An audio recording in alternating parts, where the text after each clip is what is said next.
அனைவருக்கும் praise lord. Life of Jesus கிஸ் YouTube சேனல்லேருந்து நம்ம பேசுகிறோம். இந்த சேனலுக்கு லைக் பண்ணுங்கள், ஷேர் பண்ணுங்கள், சப்ஸ்கிரைப் பண்ணுங்கள். இயேசு கிறிஸ்துவ உண்மையாக நேசிக்கிறவர்கள் அனைவரும் இந்த சேனலை ஃபாலோ பண்ணுங்கள். ஏன்னா இயேசு கிறிஸ்துவை பற்றி இதில் அநேக காரியங்களை அவர் குறித்து பேசப்பட போகிறோம்.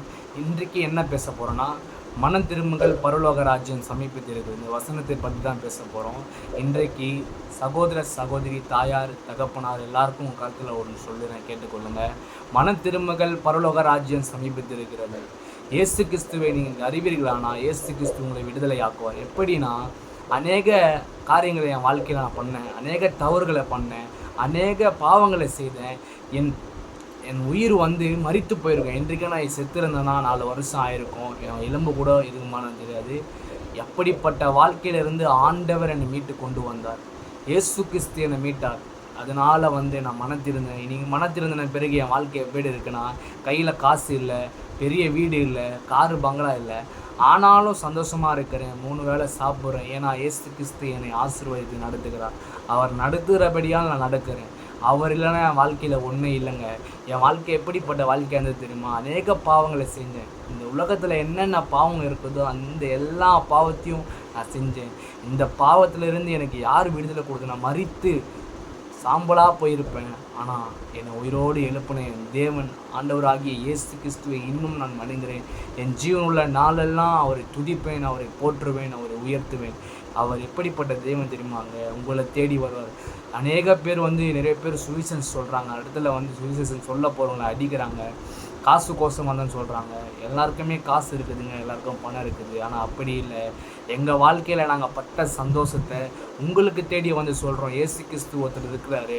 அவர் உங்கள் வாழ்க்கையை துக்கங்களை தூக்கி போடுவார், உங்களுக்கு சமாதானம் கொடுப்பார், நோய்களை தூக்கி விடுதலை பண்ணுவார். எப்படி நோய்கள்லேருந்து விடுதலை கொடுப்பானா, மரித்த சடலத்தை கூட என் ஆண்டவர் உயிரோடு எழுப்புறேன். ஏன்னா வேதத்தில் லாசரு என்ற மனிதன் மரித்து 3 நாள் புகையில் வச்சிட்டாங்க. ஒரே நாற்று அடிக்குது, அந்த பொணத்துக்கிட்ட போக கூட முடியல.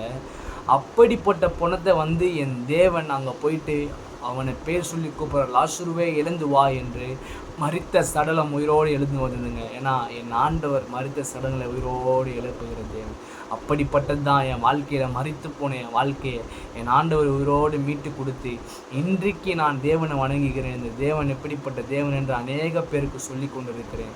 என் வாழ்க்கையை மாற்றின தேவன் உங்கள் வாழ்க்கையை மாற்றுவார். வாலிபர் சகோதர சகோதரியே, அநேக பேர் சகோதரியே சரி, சகோதரனும் சரி, அநேக பேர் குடிக்கிறாங்க, கஞ்சா அடிக்கிறாங்க, அநேக போதை பழக்கத்தில் ஈடுபடுறாங்க. இதனால் உடல் உள்ள இருக்கிற பாதிப்பு தான் வரும். குடும்பம் உங்களுக்காக கண்ணீர் விட்டு ஒவ்வொரு நாளும் துடிச்சு கொண்டு இருக்கிறாங்க. உங்களுக்கு சொல்லுகிறேன், காலம் கொஞ்ச காலம்தான். இந்த கொஞ்ச காலத்தில் இயேசு கிறிஸ்துவை ஏற்றுக்கொண்டு வாழுங்க.